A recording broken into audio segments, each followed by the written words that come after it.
Salve, salve galera, sejam bem-vindos a mais uma aula aqui no canal Biologia Legal. Eu sou o professor Rodrigo e estou aqui com mais uma aula. E o tema da aula de hoje é a organização do corpo humano. Então, durante essa aula de hoje, você irá aprender quais são os níveis de organização do corpo humano. Também irei abordar um pouquinho sobre os tipos de células e as organelas celulares. Então, fica até o final desse vídeo e você vai estar sabendo tudo sobre a organização do corpo humano, como o corpo humano é formado, né? Não só o corpo humano, mas também o corpo dos animais, né? E também como que as células funcionam, quais organelas que as células, né, possuem, quais as funções dessas organelas e quais os tipos de células que existem.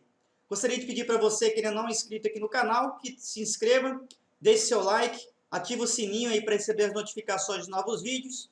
E se você gostou desse vídeo, compartilhe com seus amigos nas redes sociais, tá? Deixe também seu comentário e uma dica de estudo. Fazer um resumo aí nos comentários sobre o que você aprendeu durante essa aula. Você já vai estar aí, né, aprendendo um pouco mais. Porque quando você escreve o que você estudou, né, você assimila melhor, né, os conhecimentos. Então vamos falar sobre a organização do corpo humano. O corpo humano é organizado, ele é formado por células. A unidade básica da vida é a célula. Todo ser vivo é formado por células. Existe até uma teoria chamada de teoria celular, que diz que todos os seres vivos são formados por célula. Nós, seres humanos, somos seres vivos, então a unidade básica de formação da vida do nosso organismo é a célula. Porém, existem dois tipos básicos de células. Existem células procariontes e células eucariontes. No nosso caso, nossa célula é do tipo de célula eucarionte. O que quer dizer esse termo célula eucarionte? O termo eu é verdadeiro e carion é núcleo. Então, nós somos organismos formados por células que possuem um núcleo verdadeiro. As células que não possuem núcleo são classificadas, são denominadas por células procariontes. Pro significa primeiro, primitivo, cario, núcleo. Tá? Então essas células, como exemplo, as células bacterianas, elas não possuem, né, um núcleo verdadeiro. Elas possuem um material genético formando uma espécie de núcleo primitivo, tá? E daí vem o termo procariontes. Tá? Então, nosso organismo é formado por estruturas vivas chamadas de células. Essas células vão se agrupar e formar o que nós chamamos de tecidos. Então, células parecidas se agrupam formando tecidos. Nós temos vários tipos de tecidos no nosso corpo, que eu trouxe alguns exemplos, como os tecidos ósseos, tecidos cartilaginosos, que é o tecido que forma a cartilagem das orelhas, aqui da ponta do nariz.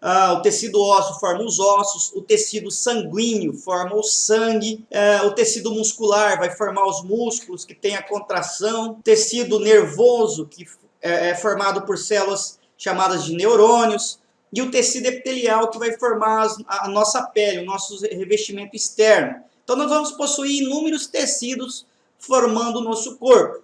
E esses tecidos vão se agrupar e formar o que nós chamamos de órgãos. Então, os órgãos são formados por tecidos. Tecidos esses que desempenham a mesma finalidade. Então, aqui como exemplo de órgãos eu tenho os pulmões, o coração, o fígado, o estômago, o cérebro e os rins. Então, aqui são alguns exemplos de órgãos. E os órgãos, por sua vez, vão se agrupar e formar os sistemas. Esses sistemas vão desempenhar alguma função dentro do organismo. Vamos pegar, por exemplo, o sistema circulatório, que tem a finalidade de fazer circular o sangue, circular os nutrientes. Então, esse sistema circulatório ele vai ser formado por vários órgãos. Quais são esses órgãos? Nós vamos estudar isso mais à frente, em outros capítulos. Mas o sistema circulatório é formado pelo coração, que tem a finalidade de bombear o sangue, pelas veias e pelas artérias, tá? As artérias são aí os vasos sanguíneos que saem do coração, levando o sangue para as demais partes do corpo, e as veias fazem o caminho de volta, trazendo o sangue do corpo para o coração. Então esses órgãos trabalham em conjunto com a finalidade de fazer o sangue circular no nosso organismo, levando o oxigênio, levando os nutrientes, e também retirando das células o gás carbônico e as excretas celulares. Além do sistema circulatório, nós temos inúmeros sistemas, como o sistema digestório, sistema nervoso, sistema ósseo, esquelético, tá? Cada um desempenhando uma função. Então, nosso corpo é formado por células, células se agrupam formando tecidos, os tecidos se agrupam formando os órgãos se agrupam formando os sistemas. E os sistemas vão se agrupar formando o nosso organismo, o organismo em si. Então, a definição de sistema nada mais é do que um grupo de órgãos que trabalham em conjunto para desempenhar uma função, para desempenhar uma finalidade. Qual que é a função do sistema circulatório? Fazer o sangue circular no organismo. Sistema respiratório, fazer as trocas gasosas. Sistema digestório, fazer a digestão dos alimentos, permitir que o nosso organismo seja nutrido. Órgãos, por sua vez, vão ser partes, tá, dos sistemas e que realizam funções específicas. Então, dentro de um sistema, nós vamos ter vários órgãos, cada um desempenhando uma função específica, porém, cada um desses órgãos aqui, quando se juntam, eles vão, né, no final, trabalhar em prol desse sistema. Nesse caso aqui, eu tenho o fígado, né, como exemplo de órgão que faz parte do sistema digestório. Então, ele produz enzimas aqui que vão ser lançadas dentro do tubo digestório para fazer a digestão, né, para fazer a quebra das moléculas dos alimentos. E, além disso, eu tenho inúmeros outros órgãos aqui, tá, como o estômago, que ajuda a fazer a quebra dos alimentos, a mistura, né, dos alimentos com suco gástrico. Vou ter inúmeros outros órgãos, cada um com a sua função específica, trabalhando em prol da digestão. Então, os órgãos são partes dos sistemas e que realizam funções específicas. Outro exemplo de órgão é a língua. A língua é considerada um órgão, tá? Ela faz parte do sistema digestório também. A finalidade dela é manipular, né, manusear, mexer, locomover os alimentos dentro da boca, misturar ele com a saliva e também permitir a deglutição. Tá? Deglutição é quando nós engolimos. Além de fazer parte do sistema digestório, a língua também faz parte do sistema fonador, da fala, tá? Que é um outro tipo de sistema. Então, os órgãos são partes aqui desses sistemas, cada um realizando sua função em prol da finalidade fim aí, né, do sistema, seja qual for. Os tecidos, por sua vez, são grupos de células que têm a mesma função. São células parecidas que desempenham a mesma função. Então, isso é, né, o significado de tecidos, tecidos orgânicos, grupos de células que desempenham a mesma função. Então, aqui como exemplo, eu tenho os tecidos de revestimento aqui do estômago, eu tenho tecido epitelial que cobre, né, nosso corpo pelo lado de fora, protegendo o nosso corpo. E eu tenho, né, vamos voltar agora a dar uma ênfase às células. Vamos explicar o que são as células.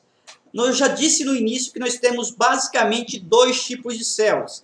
As células procariontes, são as células que não têm núcleo, que não têm organelas, tá? E as células eucariontes, que são as células que possuem núcleo verdadeiro. O que consiste esse núcleo verdadeiro? Consiste em ter o material genético envolto por uma dupla camada de membrana, chamada de carioteca. Então, isso é a célula eucariótica. Além de ter esse núcleo verdadeiro, além de ter esse material genético envolto por duas membranas, vamos dizer assim, essa célula possui também inúmeras outras organelas, cada uma desempenhando a sua função, semelhantes, né, aos órgãos do nosso corpo. Enquanto a célula procariótica, né, tem só um nucleóide onde está o material genético ali esparramado, tá? Não vai ter, esse material genético não vai estar envolto por uma capa, né, dupla de membranas, e ele vai ter apenas os ribossomos, que não são organelas verdadeiras, são organelas proteicas, e o material, né, o citoplasma, que além dos envoltórios como membrana celular e parede celular, no caso das bactérias. Já nas células eucarióticas, nós temos basicamente dois tipos de células eucarióticas. A célula animal, que é a célula que forma o corpo dos animais, assim como nós, né, somos animais. Então, a nossa célula é formada pela célula eucariótica animal. É a célula eucariótica vegetal. Qual que é a diferença de uma para outra? A principal diferença é a seguinte: a célula eucariótica vegetal, ela possui algumas coisas que a célula animal não possui. Quais são essas coisas? Quais são essas partes que só existem na célula eucariótica vegetal? A mais evidente é a parte externa, que fica do lado de fora da membrana, chamada de parede celular. Então, a parede celular é que vai dar a rigidez, né, aos pés de árvore, às células, às folhas, ao corpo das árvores. É formada por celulose, daí vem o termo parede celular. Além disso, essas células possuem grandes vacúolos, chamados de vacúolo do sulco celular. A finalidade desses vacúolos é armazenar água e nutrientes, e também possui uma organela verde, chamada de cloroplasto. Essa organela é importantíssima porque é essa organela que produz os alimentos, que produz a comida das plantas, que são a comida das plantas, não é a água e os sais minerais, como muita gente fala, mas a comida das plantas, onde ela retira a energia para se manter viva e para o crescimento, é dos açúcares, carboidratos que vão ser produzidos aqui nessa organela verde chamada de cloroplasto. Essa organela possui um pigmento verde chamado de clorofila. A finalidade da clorofila é absorver a luz solar, utilizar a energia contida na luz solar, nos fótons que nós falamos, para unir moléculas de água, de sais minerais e de gás carbônico e produzir os açúcares, os carboidratos que vão servir aí sim de comida para a produção de energia lá em outra organelazinha importante que faz um processo chamado de respiração celular. Lá esses açúcares vão ser quebrados e vão liberar energia na forma de uma energia química chamada de ATP. E é essa energia que mantém os seres vivos funcionando, a célula funcionando, viva. Então a diferença é essa. Célula eucariótica vegetal possui parede celular, celulósica, vacúolo, um vacúolo grandão e cloroplasto. A célula animal não possui nenhuma dessas três partes, que só fazem parte, no caso aqui, da célula vegetal. E o que a célula animal possui que a célula vegetal não possui? A célula animal possui uma estrutura chamada de centríolo. Esse centríolo forma o que nós chamamos de centro celular. As células vegetais não possuem centríolo, tá? Porque esse centríolo está relacionado com o tipo de divisão celular. A divisão celular aqui da célula animal é diferente da divisão celular de célula vegetal. Por isso que não tem a necessidade de ela ter centríolo. Eu vou deixar nos cards aqui algumas aulas falando sobre divisão celular. Então, se você quiser saber um pouco mais sobre divisão celular, clique nos cards que eu vou deixar aí, tá? Que você vai ver quais são os tipos de divisão celular que tem. São dois: mitose e meiose, tá? E nós vamos ver que a divisão celular das plantas é um pouquinho diferente da divisão celular dos animais, tá ok? Vamos falar um pouquinho das organelas. Então aqui eu tenho como organela, estou dando ênfase à organela das células eucarióticas animais, que são nossas células, tá? Eu já falei um pouquinho das organelas que a célula vegetal tem a mais, o resto são as mesmas organelas aqui. Então aqui está um resumo das organelas e agora vamos falar um pouquinho sobre cada uma delas. Vamos começar do lado de fora para o lado de dentro. Externamente eu tenho uma película que envolve a célula, que separa a célula, tá, do meio interno do meio externo. Essa película é chamada de membrana plasmática. Essa membrana plasmática, então, ela separa, delimita meio interno e meio externo. Além de fazer essa separação do meio interno e meio externo, essa membrana plasmática também ajuda a fazer o controle do que entra e do que sai dentro da célula. ela faz o controle de quando precisa dessas substâncias para entrar e sair de dentro da célula, tá? Então, essa é a parte que separa o meio externo do meio interno, a membrana plasmática ou membrana celular. Eu vou ter uma parte líquida, formada por água e sais minerais e proteínas. Ela é gelatinosa. Essa parte líquida e gelatinosa é o que nós chamamos de citoplasma. É dentro do citoplasma, né, nadando nesse citoplasma, que eu vou encontrar as demais organelas. Outra organela, que não é uma organela em si, mas faz parte, né, da constituição das células, tanto procarióticas quanto eucarióticas, são os ribossomos. Os ribossomos são unidades proteicas que têm a finalidade de interpretar as informações contidas no RNA mensageiro que veio lá do núcleo e produzir proteínas a partir, fazer a tradução das informações do núcleo, resumindo, e montar as proteínas. Então, nós falamos que os ribossomos são responsáveis pela produção de proteína. Temos também o retículo endoplasmático. No retículo endoplasmático eu tenho dois tipos. O retículo endoplasmático liso e o retículo endoplasmático rugoso. O liso, como o nome diz, ele é bem planinho, não tem nada aderido nas membranas. Enquanto o retículo endoplasmático rugoso vai ter aderido às suas membranas, né, os ribossomos. O que vem a ser esse retículo endoplasmático em si? São redes de canais que servem para transportar proteínas, né, as proteínas produzidas pelos ribossomos. Eu vou ter também o complexo de Golgi, ou complexo golgiense, que fica próximo ao retículo endoplasmático, né, liso e rugoso, e a finalidade desse complexo de Golgi é, né, armazenar as proteínas em pacotes, e esses pacotes de proteínas serão mandados para fora da célula, serão transportados para fora da célula. Então, as proteínas produzidas aqui no retículo endoplasmático liso, no rugoso, retículo endoplasmático rugoso, vem para cá, são empacotados no complexo golgiense, no complexo de Golgi, formando bolsinhas proteicas, e essas bolsas proteicas vão lançar essas proteínas para agirem fora da célula, tá?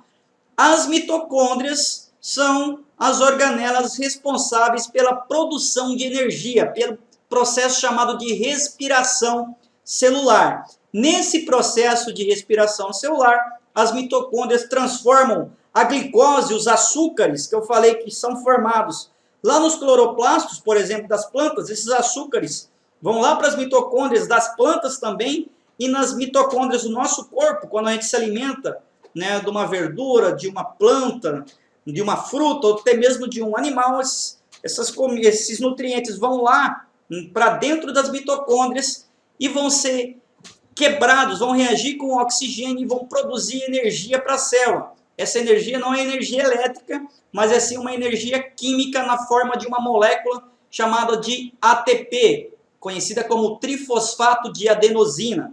Tá? É essa molécula que é responsável por manter a célula funcionando, o ser vivo. Se acabar o ATP, acabou-se a vida dessa célula e do organismo. Outra organela importantíssima são os lisossomos.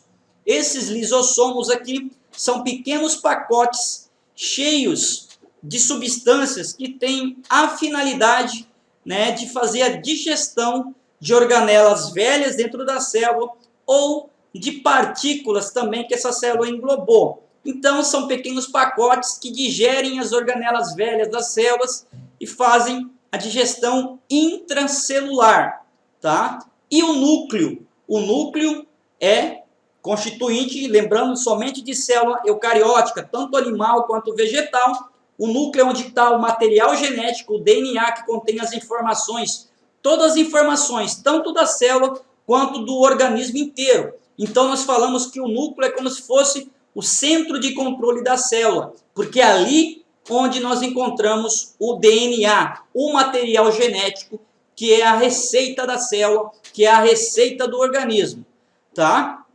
E aqui eu falo dos centríolos, que eu falei que só existem em células eucarióticas animais. Esses centríolos são cilindros que vão auxiliar aí na locomoção dos cromossomos durante a divisão celular. Então, eles formam filamentos proteicos a partir desse centríolo que vai organizar os cromossomos, fazer a separação dos cromossomos no momento da divisão celular. Isso não é necessário no caso da célula vegetal, que vai ter um outro tipo de divisão celular.